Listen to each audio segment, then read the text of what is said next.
할렐루야. 사랑하는 성도 여러분, 2월 14일 월요일 아까의 시간이 돌아왔습니다. 오늘 말씀은 요한복음 12장 44절에서 50절까지의 말씀입니다. 자, 여러분, 우리가 세상을 살아가는 동안에 자꾸 타락된 본성이 무엇을 자극하냐면은 사람의 영광을 취한다거나 세상의 영광에 취하도록 살게 만들어 버립니다. 사단이 그렇게 끊임없이 우리를 유혹하게 되거든요. 우리가 지난 토요일 날 살펴보았던 것처럼 한 절 위쪽으로 보시게 되면은 43절 말씀 보세요. 그들은 사람의 영광을 하나님의 영광보다 더 사랑하였더라. 자, 이게 문제거든요. 사람의 영광, 이 세상의 영광을 하나님보다 더 사랑함으로 인하여 대제사장들이나 그때 당시의 바리새인이나 율법학자들은 예수님을 만날 수가 없었던 것이죠. 그래서 우리가 이 신앙을 하면서 자꾸 자기를 돌아봐야 될 것은 내가 지금 무엇을 위하여 살고 무엇을 위하여 쫓아가는 삶을 살아가는지를 여러분 계속 점검해야 될 것입니다. 그래서 그들을 향하여 예수님께서 이렇게 말씀하시는데, 오늘은 그 요한복음에 4번 쓰인 단어인데 44절 초반절에 보니까 예수께서 외쳐 이르시되, 이 외친다는 단어를 이제 요한복음에 4번 정도 쓰였습니다. 이것은 사람이 이렇게 막 소리를 지른다거나 고함을 지르는 그런 단어가 아니에요. 이 마음속에 안타까움을 가지시고 그 인간이 자기를 모르고 또 자기 멋대로 살아가는 그 사람들을 향한 그 안타까움을 가지고 그 사람에게 말을 하는 것인데, 이것은 바로 하나님의 외침인 것입니다. 그러니까 모든 것을 가능케 하시는 그 하나님의 권능에 힘입어서 내가 이제 너희들의 영혼에게, 너희들의 중심에게 외친다, 이런 그 간곡한 외침인 것이죠.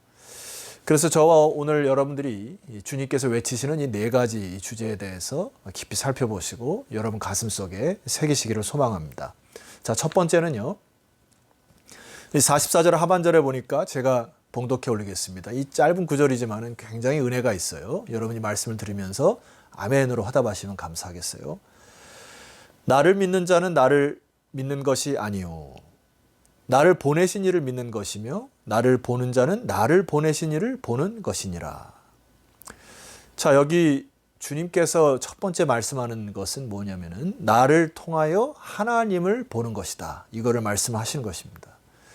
자, 너희들이 그토록 보고자 원하고 그토록 알고자 했던 그 천지를 창조하신 하나님이 자신의 크심과 위대하심을 나타내는 것, 그것을 육신의 몸으로 입고 온 예수 그리스도를 통하여 너희들에게 알게 하시고 하나님을 육신으로 보게 하신, 그래서 따지고 보면 예수님께서 이 지상 생활에 오셔서 공생의 사역을 하시면서 그분이 하신 말씀이나 언행을 보면서 우리는 하나님의 나라를 보게 되고 하나님이 도대체 누구시고 또 하나님의 긍휼하심과 자비하심, 인자하심이 크신 것을 그리스도를 통해서 볼 수 있다는 이야기입니다.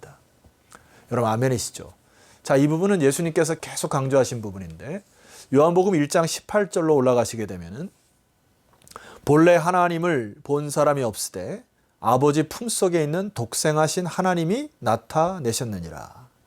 자, 여기도 보니까 아버지 품속에 있는 독생하신 하나님이 나타나셨다.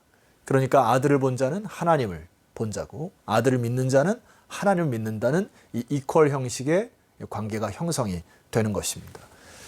우리 주님은 이 세상에 오셔서 하나님의 하나님 되심과 하나님의 나라와 의를 이루셨고 그리고 승천하신 것이죠.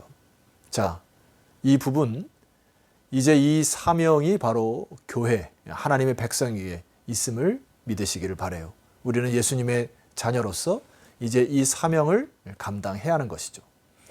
자, 두 번째 외침입니다. 46절 말씀 읽어드리겠습니다. 나는 빛으로 세상에 왔나니 물은 나를 믿는 자로 어둠에 거하지 않게 하려 함이로라. 주님께서 말씀하시는 것은 본인은 빛으로 와서 백성들로 하여금 그 결과로 어둠에 거하지 않게 하려 하시겠다. 여러분, 이것은 굉장히 축복의 말씀입니다. 주님을 모른 채로 살아가는 사람들이, 혹은 빛이 무엇인지 모르는 사람들의 독특한 특징은 어둠 속에 거하게 됩니다. 죄의 종로로 하게 되고 어둠의 지배를 당하여서 굉장히 얼굴이 어두워지고 그의 삶의 전체가 이렇게 무게감으로 짓눌려 살아가는 사람들 굉장히 많이 느껴지게 되죠.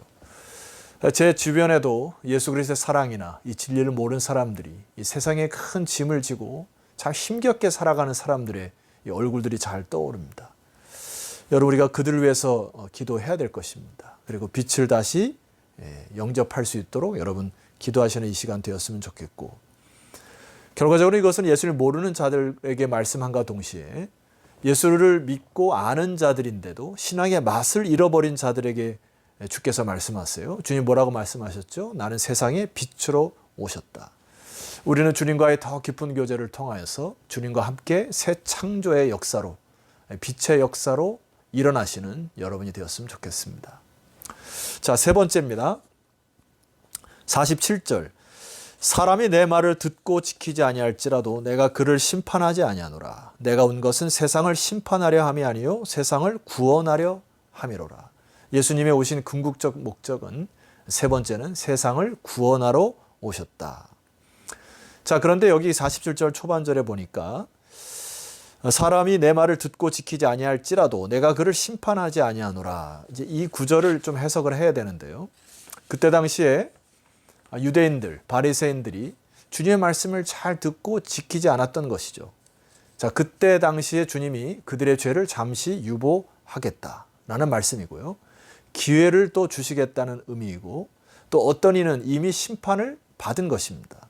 자, 그러나 주님께서 말씀하시는 궁극적 메시지는 뭐냐 하면은 하나님이 이제 최종 심판자가 될 것이고, 예수님이 육신의 몸을 입고 이 세상에 오신 목적은 바로 이 세상을 구원하려 오셨다고 하는 메시지인 것이죠. 여러분 아멘이시죠?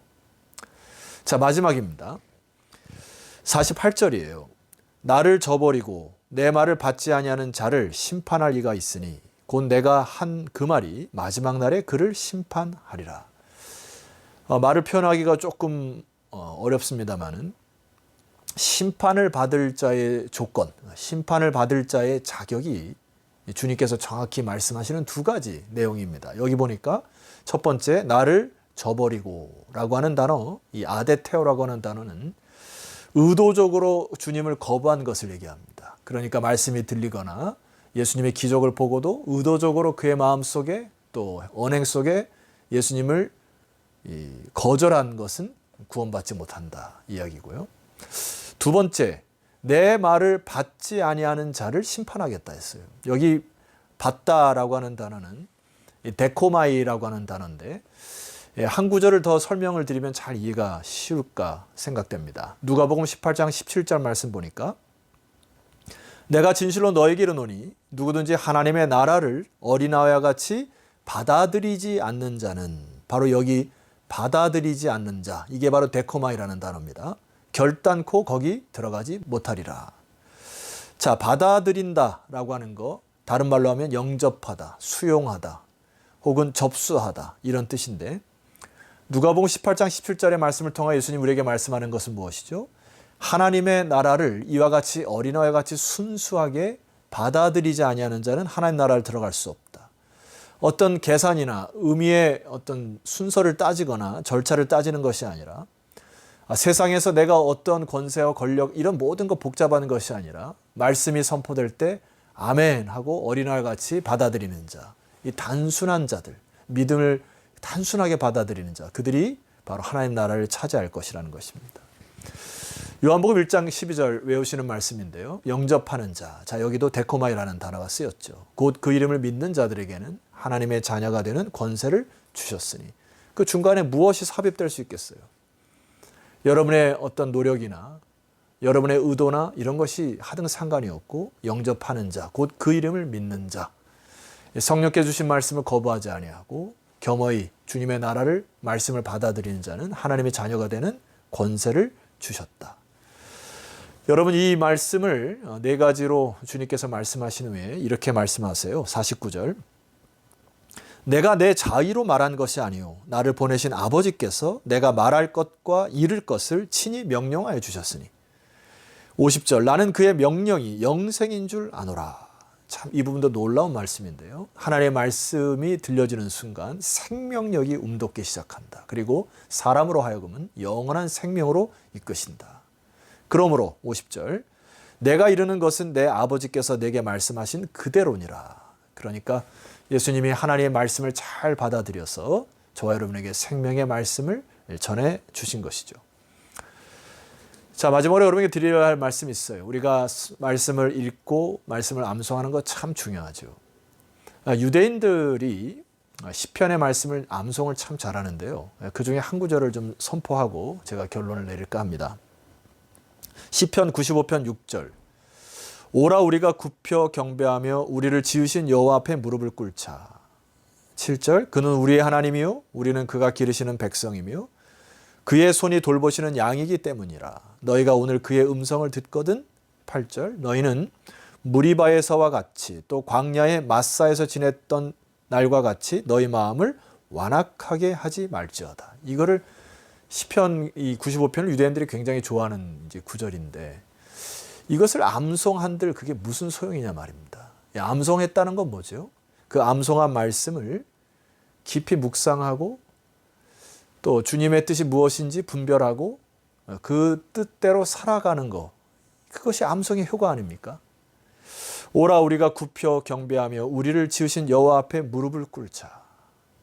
여러분 우리는 그렇게 하나님 앞에 무릎을 꿇는 역사가 있어야 되죠. 왜냐하면 하나님은 우리의 하나님이시고 우리는 그의 기르시는 양이기 때문에 또 그의 손이 돌보시는 양이기 때문에 우리는 그의 음성을 듣고 살아가는 자로 우리의 마음이 완악해지지 않도록 여러분 주의 말씀을 사모하고 오늘 예수님께서 선포하신 메시지를 가슴 깊이 새기셔서 여러분 다시 살아나시는 이번 한 주간 되시기를 주의 이름으로 축원합니다.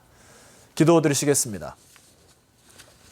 하나님 아버지 감사합니다. 주님께서 인간의 안타까운 생각과 자세와 태도를 보시고 외쳐 이르신 이 말씀 받아 안게 하옵소서. 예수 그리스도 이름으로 기도드렸사옵나이다. 아멘. 자, 성도 여러분 수고하셨고요. 내일은 다시 요한복음 13장의 말씀으로 여러분 찾아뵙도록 하겠습니다. 내일 뵙겠습니다.